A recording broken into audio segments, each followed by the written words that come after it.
We've been bringing you all the stunning new revelations that are being made in the 10/11 Delhi blast case. Let me take you through some key updates that we have for you. NDTV has now learned that there was a bigger conspiracy at play, and Red Fort was the initial target, but along with that, there were other targets as well. Dr. Umar and his gang of terror doctors plan to execute a 26/11 Mumbai-style attack in the capital, is what we're hearing, and on target was the Constitution Club, and that wasn't the only place along with Red Fort. The Gauri Shankar Temple and prominent railway stations and malls were also on their hit list. According to police sources, this conspiracy had been afoot since the 2025 January month, and according to the police, the module planned to prepare over 200 powerful IEDs, which were to be used simultaneously against high-profile targets in Delhi, Gurugram and Faridabad. We're talking about the national capital region. Police sources say the plot was to incite communal tension by targeting religious sites. That's the latest we have for you. Obviously, we've also brought to you all the twists and turns. The epicenter remains the Al Falah University, as well as the investigations not only in New Delhi, but in Haryana, in Uttar Pradesh, as well as Kashmir. Our reporters are on the ground with us. I have Aditya live with me. I also have Anushka. Aditya, let's just take our viewers through the latest in terms of the investigations and what the sources are telling us. There was a 26/11 Mumbai terror-like attack that was being planned, not for the last few months, but since January this year. Well, yes, over the last 10 months, this terror conspiracy of the Jaish-e-Mohammad's doctor module was underway. Now, new revelations at NDTV that we are breaking first here clearly indicate that the larger conspiracy included recce of several key locations in Delhi, including the Red Fort, the Gauri Shankar Temple, the Constitution Club, and several other key localities, because the modus operandi of these Jaish-e-Mohammed terrorists was to target a location that was heavily crowded, which could result in heavy casualties. Apart from that, the investigators are also looking at possibly other doctors and other module members who could be still on the run. One of the major epicenters of this entire investigation is the Al Falah University in Faridabad of Haryana, where both Muzammil and Shaheen Shahid, both these doctors were there, and apart from that, these doctors were involved in recruiting other doctors. They were in touch with other module members who could be possibly used to transport ammunition and explosives, including ammonium nitrate and another lethal chemical that has not been named yet. Investigators, both the NIA, the Haryana police, the Delhi police and the J&K police are trying to now locate how this entire module started, who were their Pakistani handlers and who were the other radicals who could be involved in indoctrinating these doctors from the Kashmir Valley. And then they were active since the last few years in Delhi NCR. But this entire conspiracy of a terror attack and overall terror conspiracy has been at play since January 2025. Possibly they were also planning to target the Republic Day in January 2026, which is a huge major development and a shocker, because remember, in the last 14 years there hasn't been any kind of a major terror attack that has taken place in Delhi NCR. We are reporting continuously from the epicenter of the bomb blast that took place outside the Red Fort in the national capital. Today there is a scene of complete silence here, because usually there are thousands of tourists that throng this particular location, both because of the iconic Red Fort, but also because of the old city, Chandni Chowk, the major, one of the biggest markets in Asia, which is there. But currently there are no tourists. There's complete silence out here, and apart from that, we also witnessed that the NIA investigators are continuously coming in here. They're seeking help from other agencies also, but this modus operandi of the Jaish-e-Mohammed seems to be huge and big. We also accessed the CCTV camera footage of Umar, where he was for 2 to 3 hours inside that parking lot before coming out and exploding. So it was a kind of a panic attack, but there was a larger conspiracy. They had to at least target 20 other locations locations that they were trying to recce, including the Red Fort, the India Gate, the Constitution Club and the Gauri Shankar Temple. So the Jaish-e-Mohammed in the past also is known to attack not just in Jammu and Kashmir but outside in mainland India, from Pulwama to the Indian Parliament, to from Pathankot to of course other locations that have been targeted in the last few years. Also, it's important to mention here in our broadcast that since Operation Sindoor, since India targeted Bawalpur, the epicenter and headquarters of the Jaish-e-Mohammed, there has been complete isolation that the Pakistan Army and the Pakistan Deep State, the ISI, has been facing. Relentlessly they have been pledging to target India as a revenge attack. So it does seem that the Jaish-e-Mohammed had the support of the Pakistani Deep State. They had the complete backing of Asim Munir. And in this particular case, we are in fact witnessing new revelations that are coming in continuously. As I was talking about the new CCTV footage that we have put out for the first time here on NDTV, we clearly have indicated that in this footage, momentarily we can see that particular moment exactly at 6:50 when the blast took place, and we can see a huge fireball exploding in that particular area right behind me at the Netaji Subhash Chowk area of Delhi, right outside the Red Fort. So multiple CCTV footage have also tracked Dr. Umar, who was a key part of this Jaish-e-Mohammed doctor module, in which he was coming from Faridabad using the Badarpur border between Delhi and Haryana, and then going to Connaught Place and Mayur Vihar, finally settling in at the Red Fort. Perhaps he was trying to transport that remaining ammonium nitrate and other chemical that was stationed in the back seat of the car before it really exploded right behind me at the Subhash Chowk. It could have been a much bigger lethal explosion. There could have been many more casualties, but there was relentless pursuit by the J&K police, the Haryana police, who tried to uncover this entire syndicate of Jaish-e-Mohammed, but also recovered 2,900 kgs of the explosive material, apart from AK-47, the Chinese pistol and other ammunition that was So at this moment, continuously, even as NDTV reports from down ground on this special relentless coverage, we have a package on this daily blast coming in from Tejshri. Let's listen in.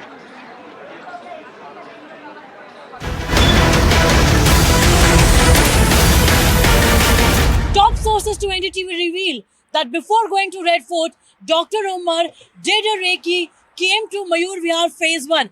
This is the current location from where we are reporting right now, and what we are being told is he first came to Mayur Vihar Phase 1. The I-20 car belonging to Dr. Umar had been parked inside the Al Falah University for past 10 days, and then the investigators also suspected that I-20 remained parked there between October 29 till November 10, and then he drove the car towards Delhi, and before going to Red Fort, he came to Mayur Vihar Phase 1. Dr. Umar, as we mentioned, first came to Mayur Vihar and then headed towards Connaught Place. We are also heading towards Connaught Place to check that how the route must have been and how much time did it take for him to drive towards the Connaught Place. And remember that right now it's showing approximately a 17 minutes drive. It must have taken approximately 20 to 25 minutes at a point of time when he started. Now this route is very much important, because now you see, as we are passing through Mayur Vihar towards Connaught Place, you can see that on my left is also a very crowded area. That is the Akshardham temple. That is also one of the sensitive area or one of the most crucial zone in the national capital. If we talk about, you can see that on my left it is Akshardham Mandir, Akshardham temple, and as we cross straight, that will be the flyover that will be taking me towards the Connaught Place.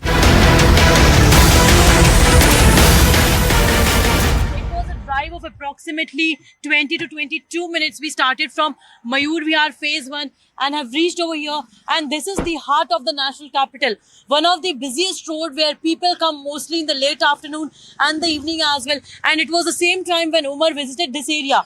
All the CCTV areas of inner and outer circle of the Connaught Place will be scanned by the investigation team so as to check that what was the purpose of Umar to come over here. Also, one thing important to note is that he did do a PUC check of his vehicle, because remember that at this point of time, the pollution is at its peak. The AQI is crossing 500, 600 and 700, and perhaps at any point of time, a vehicle entering the national capital is thoroughly being checked. So he made sure that his vehicle is scanned thoroughly, scanned smoothly, and then he is allowed to enter the national capital.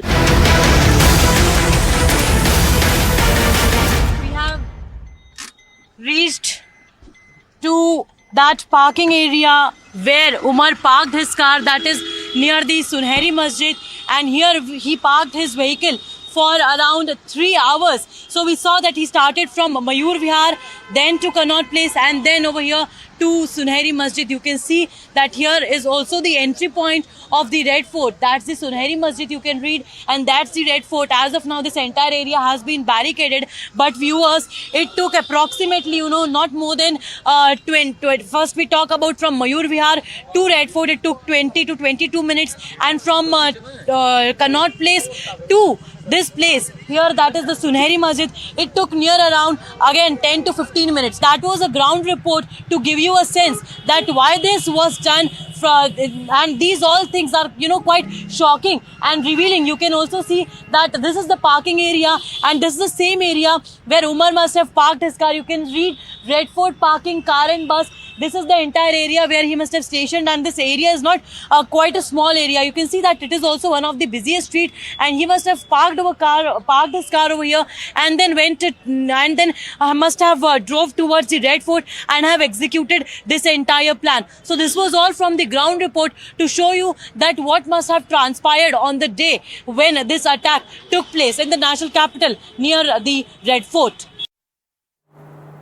All right, so that was our correspondent who tried to track the terror trail of Muhammad Omar when he left from Faridabad and went towards the Red Fort area. We're getting you all the angles, all the perspectives on this. We're getting you all the videos that are emerging, be it the CCTV camera footage from near the Red Fort at 6:55 p.m. or be it Omar in the parking lot that you can see there, or Omar coming out of the parking lot. This is crucial evidence that will help the security agencies piece together the timeline to understand who was in the car, when did Omar meet his accomplices last.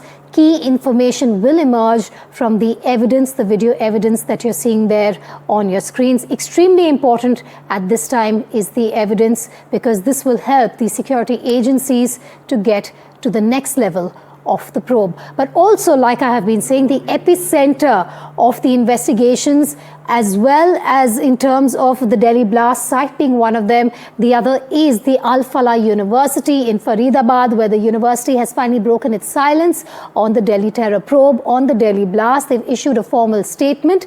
The university vice chancellor has categorically distanced the college from the accused, saying that the university is anguished to hear about the blast and that the university has no link with the accused whatsoever. Remember, the university came under the scanner after 3 doctors linked to it came under spotlight after Faridabad terror module was unraveled. Close to 3,000 kgs of explosives, remember, was recovered from there. The 3 doctors, Muzammil Shakil, Omar Mohammad and Shaheen Shahid, were working at that hospital. Muzammil and Omar are from Kashmir and Shaheen is from Lucknow, and all 3 had been working at this Faridabad University. Investigators have found out the links among them. According to sources, all 3 were working as senior doctors at the university cum hospital. As a result, investigating agencies are conducting a large-scale raid there, and that's why I bring in Anushka, who has been camping outside that university ever since this blast took place, ever since those links have been established. Anushka, it's been a very busy morning at this university. There has been a lot of entries and exits by security agencies, a lot of teams from different investigating agencies there. What's the latest you can share with us, and also take us through the statement issued by the Vice Chancellor of the university? Well, certainly, Vedika, a lot has transpired inside the university from the past 4 days. As we are speaking, multiple teams of different agencies have in fact reached the Al Falah University, which remains at the epicenter of this whole incident that took place at the Chandni Chowk. Now, from here, 3 doctors have been detained. That is Omar Mohammad, also Muzammil Shakil and Shaheen, who all of 3 are in fact being said that they were working in a very close coordination. We'll try to show you the movement outside this university as well. Several of the investigating agencies have in fact reached this place, wherein UPSTF, NIA teams and also a special cell team have in fact reached here to investigate further about the location. Now this is a university where many people work. 40% of the people who work here are from Kashmir, and now that we are seeing that the university was in fact found that 2 of the faculties were a part of this terror module, the investigations have in fact picked up pace, and once again we are seeing that there's a lot of movement outside. We did see that the university has broken its silence and have in fact issued a formal statement saying that 2 of their faculties have been detained, and they have said that they had no idea that these people were involved in such kind of terror activities and were amassing such huge haul of explosives just few kilometers away from the Al Falah University.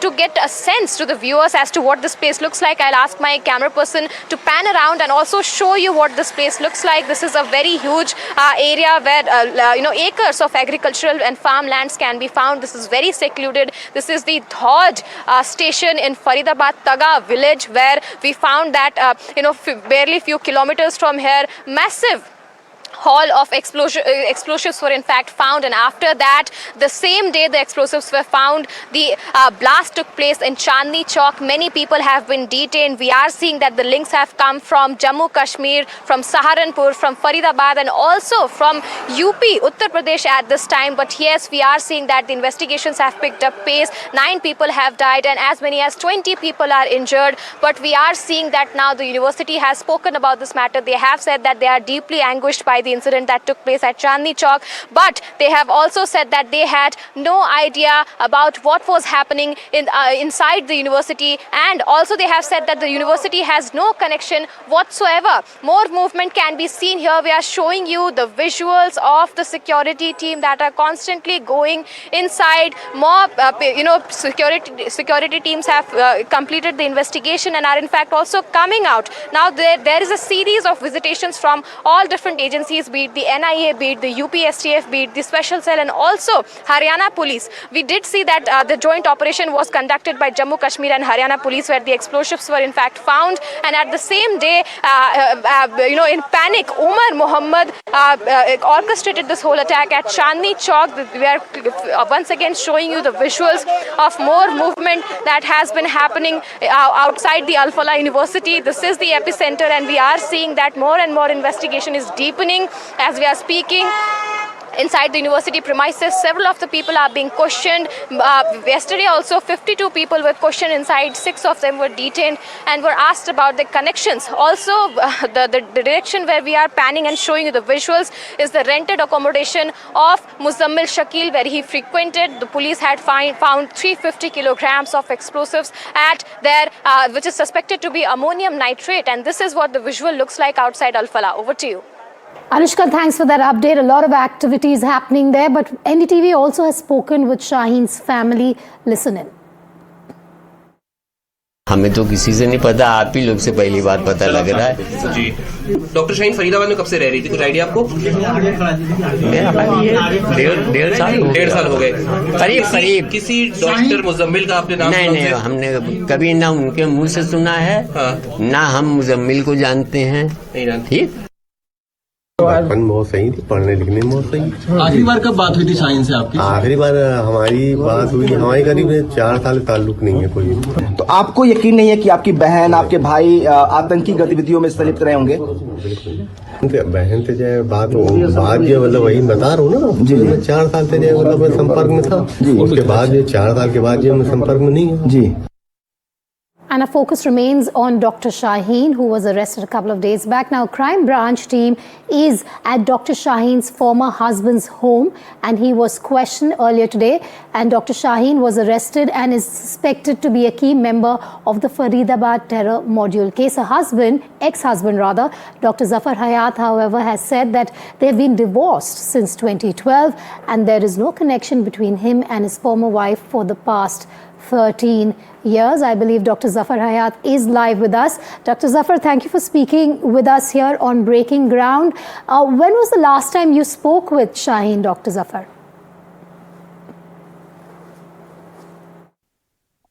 मेरी आखिरी बार बातचीत उनकी मेरे divorce पे, जब हमने divorce से 2 महीने पहले, डिवोर्स से 2 महीने पहले मेरी बात हुई थी। क्योंकि ये हमारा डिवोर्स वो शरई हिसाब से हुआ था, तो इस वजह से जो है। You're saying that you were divorced about 13 years back, Dr. Hayat, but I want to understand, was the difference in mindset the reason that you separated? तो वो ऑस्ट्रेलिया जाना चाह रही थी। मैंने एक बार मुझसे जिक्र किया कि भाई ऑस्ट्रेलिया अगर आप पसंद करते हो तो चला जाए, वहाँ ज्यादा अच्छी लाइफ रहेगी। मैंने अच्छा सही रिस्पॉन्ड नहीं किया, तो शायद उसकी वजह से रहा हूँ, मुझे अंदाजा नहीं पड़ा। मैं दिल के अंदर तो नहीं जानता हूँ कि क्या रहा होगा। जी जफर जी, आप हमें परवेज के बारे में क्या बता सकते हैं? आप उनसे लास्ट टाइम कब मिले थे? नहीं, किसी ने नहीं किया अभी। कौन डॉक्टर परवेज? मैं समझ नहीं पा रहा हूँ। डॉक्टर परवेज उनके एक भाई थे जी, और वो MBBS किया मेरे सामने, फिर MD किया, MD मेडिसिन किया है। जब आपकी मुलाकात हुई थी शाहीन से doctor, was she at the Al Falah University? क्योंकि मैंने तो कोई न्यूज वगैरह देखी ही नहीं, मेरे पास वक्त नहीं था, तो मुझे तो कुछ आइडिया नहीं था अल फलाह भी कोई चीज है और वहां पे पढ़ाती भी है, तो सब कुछ अंदाजा ही नहीं था। अभी जब मुझे समझ में आ रहा है, आप लोग बात कर रहे हैं यहाँ पे तमाम आपके मीडिया वाले, तो उन्हीं लोगों से मुझे ये पता लगा कि वो अल फलाह कोई जगह है, वहां पढ़ाती। Zafar ji, my last question to you before I let you go, आप हमें शाहीन के बारे में और क्या बता सकते हैं? When you were in touch with her, when you were married to her? वो बुर्का तो उन्होंने मेरे सामने कभी पहना नहीं। जब हम लोग घर वगैरह जाते थे तो कभी थोड़ी 10 साल में पहन लेती थी। घर में बूढ़े लोग थे तो वो लोग थोड़ा पसंद करने करते थे, बाकी तो बिल्कुल कभी भी नहीं उन्होंने पहना बुर्का मेरे सामने। जी, all right, thank you for joining us there, Dr. Zafar, and thank you for sharing those details with us. Dr. Zafar, the ex-husband of Shaheen, they're saying that when he knew Shaheen, she was a liberal person and not very conservative, but he hasn't been in touch with her for over 10 years now, nor has he been in touch with her brother or the in-laws. We have more breaking news coming in.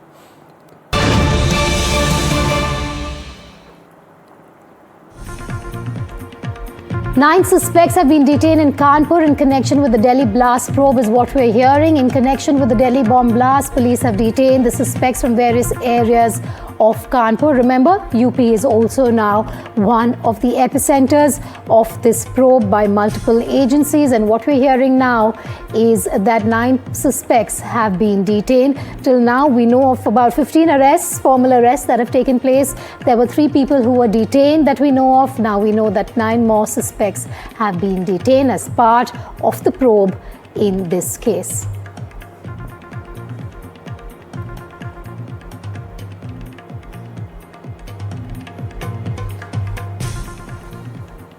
And we've been taking you through a lot of CCTV videos. There's a new CCTV visual that has emerged of the I-20 car that has been used at the center of the Delhi blast case. The CCTV captures moments before the blast. As you can see, the crowd and traffic on the road, and within seconds, the car bursts into flames before the CCTV goes off. Investigations have revealed that Jaish Doctor terror operatives, Dr. Umar and Amir, had procured 2 more cars from Delhi.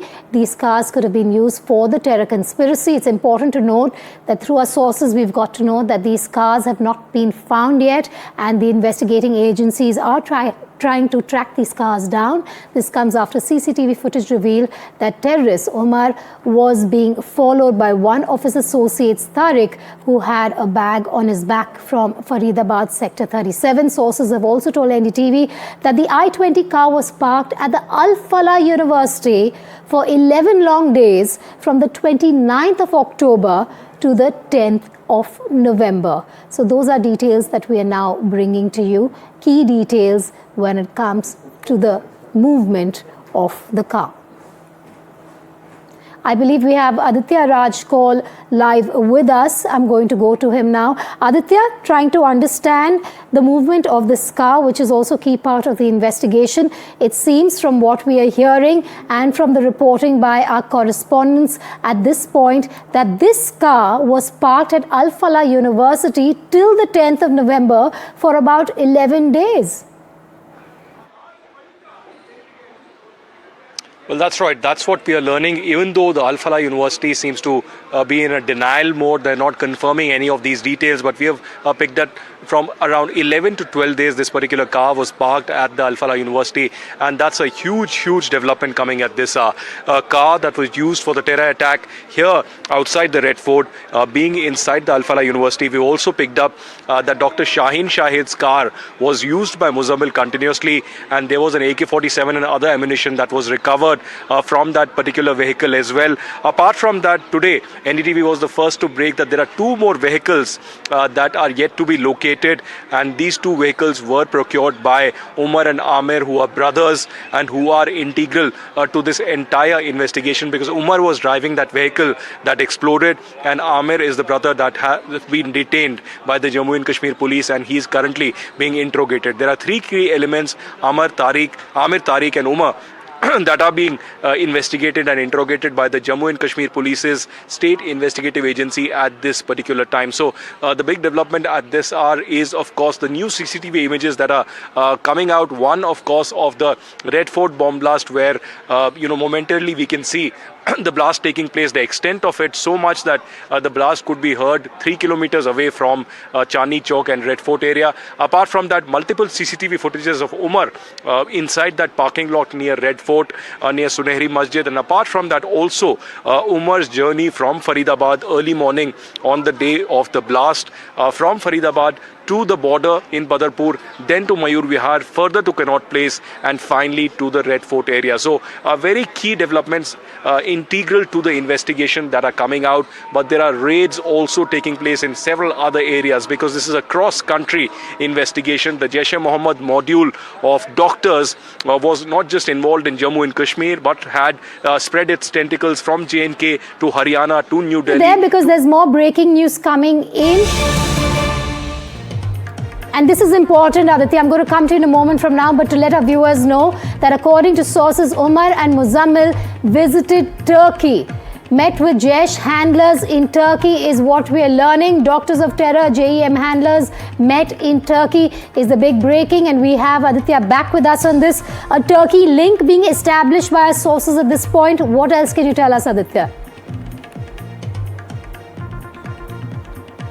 This is a significant development coming at this hour. What we are learning is perhaps that Muzammil and another accomplice had traveled to Turkey, and Turkey is integral also to a lot of propaganda and a lot of anti-India activities that have been underway for a very long time. There have been significant elements that have been under radar of the J&K police and the RNAW who have been based in Turkey and have been involved in anti-India activities. Turkey is also based for Pakistan, because Pakistan and Turkey enjoy very good relations, and there are very robust defense ties. If you would remember, Vedika, during the Operation Sindoor also, Pakistan had got incredible help from Turkey. The drones that were coming into India during Operation Sindoor, were procured from Turkey for the psychological warfare against India. So in this particular lead, a very significant development coming in, that Muzammil had perhaps traveled to Turkey with another accomplice to meet the Pakistani handlers could be true. There are more details that could be trickling in the next few hours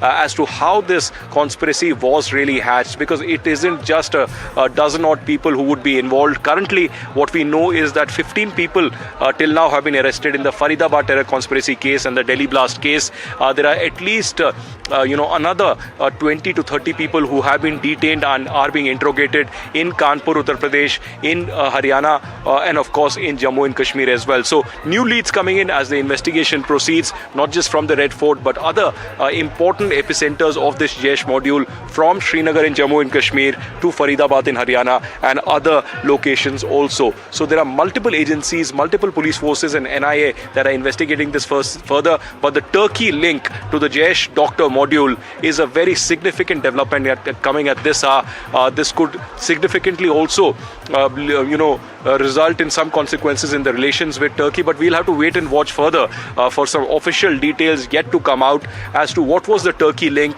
what meeting really took place between Muzammil and others in Turkey, and who were these Pakistani handlers? Were these officials of the Pakistan ISI, or were these Jaish-e-Mohammed elements that were meeting these Pakistani handlers? Because more or less the Jaish-e-Mohammed, Lashkar-e-Toiba and Hizbul Mujahideen has had state-sanctioned support from the Pakistani deep state, both the army of Pakistan and the ISI. So at this particular juncture, we also want to inform our viewers that while the Turkey link has been established, just before Operation Sindoor, we also had, Jaish-e-Mohammed pledge that they will, of course, target India, and they would seek revenge for the family members of Masood Azhar and his cadre and commanders who were killed during Operation Sindoor by India as attack after the Pahalgam terror attack. So at this particular time, this new development coming at this hour of the Turkey link, even as new investigation leads emerge, as the Delhi police, the NIA and other security agencies in the country try to pinpoint on the Jaish module and neutralize any other further threat that could be possibly remaining out there. Aditya, I'm trying to understand here if there's any kind of timestamp, any kind of more details that you have on this. This is a very important link we're establishing here, that you had Omar and Muzammil visit Turkey. This is a huge twist to the entire terror plot as well. Till now, we were talking about Uttar Pradesh, we talk about New Delhi, we talk about Jammu and Kashmir, a few other states where this terror plot was being unfolded. Of course, the Jaish-e-Mohammed link, but now a Turkey link also coming into the picture, where Omar and Muzammil were in Turkey. Do we know when this happened, who they met, or just initial investigation, lines coming into you at this point on how they traveled to Turkey to, hatch this terror plot? Vedika, most of this conspiracy has been hatched in the last 10 months. Ever since January 2025, this module has been very, very active from Kashmir to Haryana to the national capital, New Delhi. But now a new leads coming in of the Turkey connection and how they were meeting Pakistani handlers in Turkey. Ideally, we believe that the meeting could have taken place between January 2025 and, this time. So as of now, investigators are trying to study the call logs, the WhatsApp, the Telegram, and also the data centers of these elements who have been arrested and those who have been detained till now, to study their travel pattern, to study the call logs, where all they were calling, and also the web of connections that they had in India and outside. With the Turkey connection, it becomes all more complicated because there could be Pakistani actors, Pakistani proxies who could be working in Turkey and other countries who were in touch with these elements for the terror conspiracy in India. They could have been getting financial support also from other countries. So the financial link could be also studied threadbare by the NIA, that where was the money really being procured from? Was there some kind of a hawala funding pattern that was available here? Were there some businessmen or traders or conduits or the middlemen who were helping in the funding pattern to buy large quantities of ammonium nitrate? That is also something that would be investigated in greater detail. So as of now, there are several important unanswered questions that remain. One, that which was the main target? Although a lot of places were recce'd, but there could have been a couple of major targets that they had in mind. Apart from that, how was large quantity of ammonium nitrate and ammunition really procured? That too, just 50 kilometers away from Delhi. It was stored in a village, Dauj of Faridabad in Haryana. Not very difficult to bring that from that particular area to the central part of New Delhi. And now with this new connection of Turkey emerging, it becomes even more complicated, and there could be assistance sought from Turkey as well as to how these meetings were held, who were these Pakistani handlers who were meeting, was there involvement of the Pakistani deep state and the ISI, or was this only... More news coming in. Prime Minister Narendra Modi may meet with the victims, the families of the victims as well of the Delhi bomb blast. Many are injured and at the LNJP hospital. We are learning that it is likely that the Prime Minister will go to the LNJP hospital. Remember, there's also a key CCS meeting scheduled for this evening. But that's the latest we have. Aditya Rajkol still with us. Aditya, I'm sorry I had to interrupt you there, but there's more breaking news coming in. The Prime Minister likely to meet the families of victims and those injured at LNJP. What are you hearing? Well, yes, that's a big development. We are, breaking on NDTV at this hour. Prime Minister Narendra Modi could be visiting the victims of the Delhi bomb blast at the LNJP hospital in the central part of India's national capital, New Delhi. This is an important message because Prime Minister would be landing shortly from Bhutan, and perhaps immediately from the airport, the first thing that the Prime Minister would be doing is going to LNJP to meet the terror victims, the innocents, many of them who lost their lives, but also many injured who are currently recuperating at this LNJP hospital. Remember, Prime Minister Narendra Modi yesterday, while speaking in Bhutan, had said that all the perpetrators will be brought to justice wherever they may be. A very important resounding message by Prime Minister of India, Narendra Modi, against terrorism. Before, also during Operation Sindoor, a very strong and a stern message was given out by Government of India, in particular Prime Minister Narendra Modi, against Pakistan-sponsored terrorism. The nuclear bluff was called out at that particular time. In the cabinet meeting and the CCS during that time, Prime Minister had also laid emphasis that any such terror attack in the heart of India would be considered as an act of war. But it is important to also mention here that India never acts in haste. India will choose a place and time of their own choosing for the act that will happen, and that act would be against terrorism and the backers of terrorism. So Prime Minister gave that important statement yesterday in Bhutan, and one thing to note was that while Prime Minister gave that one sentence in English, that all the perpetrators and backers of terrorism that were responsible for the Red Fort attack would be brought to justice, there was a long round of applause for the Prime Minister in Bhutan that clearly indicated that Bhutan stood with India in solidarity against terrorism. And now, after landing in India, Prime Minister Narendra Modi immediately will be going to LNJP hospital to meet the victims, to show solidarity, to show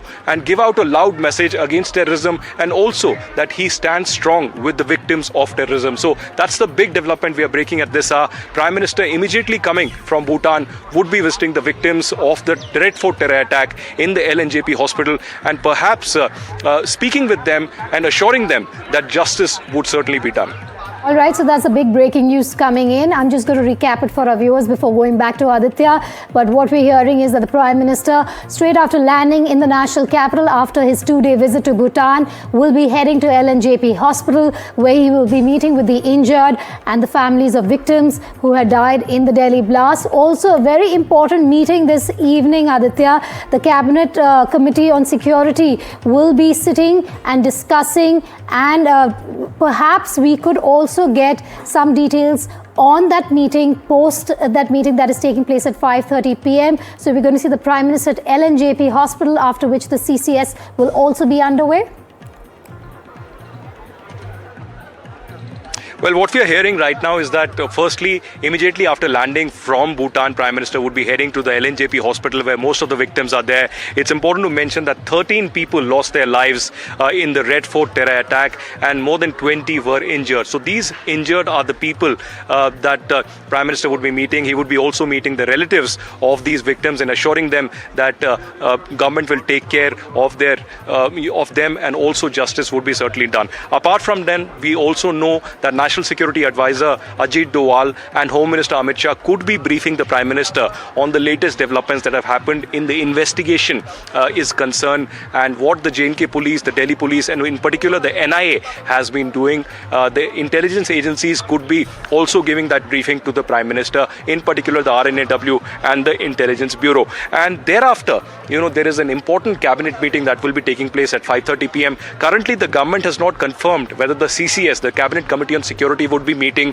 or not. But if that meeting takes place, that will be the first meeting in order of protocol, the CCS meeting, and then perhaps the normal cabinet meeting can take shape. So we'll have to wait and watch formally for the government to announce whether the CCS will happen, because if the CCS happens, it will be a big development. After the Pahalgam attack, immediately after that, there was a CCS, and then there was a briefing by the Foreign Secretary during that particular time, and then the Operation Sindoor was certainly lost after a few days. But in this particular case, the government is very silently working, because at this moment it is important to completely decimate the Jaish-e-Mohammed module and then look forward to the investigation and see what are the steps diplomatically and otherwise that the government is ready to take. But certainly a stern message by Prime Minister against terrorism, and the Prime Minister looking forward to that meeting with the victims of terrorism in LNJP hospital and then heading for the cabinet meeting at 5:30. All right, so the Prime Minister did depart from Bhutan some hours back. According to Aditya Rajkol, he will be first stopping by the LNJP hospital, where he will be meeting with the families of victims,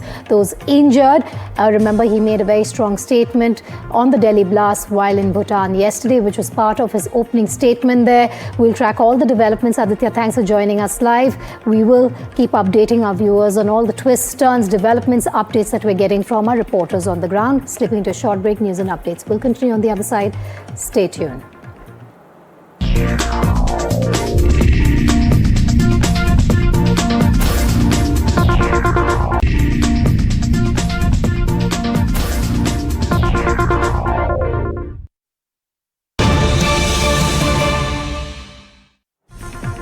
Till now, we've told you that about 15 people have been arrested in the Delhi blast probe and more than 24 have been detained. Now we're getting news of another doctor who has been detained by the Jammu and Kashmir police in connection with the white collar terror module.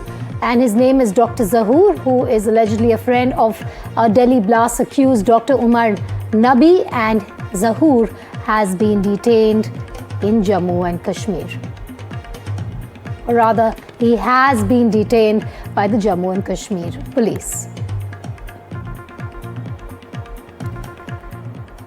Now, we've been talking about this link that has emerged between the blast near Delhi's iconic Red Fort that killed 9 people and the white-collar terror module that was busted by the police teams of Jammu and Kashmir and Haryana. The ones behind this attack are both highly educated, highly radicalized, and are hiding behind white coats. Here's more on them.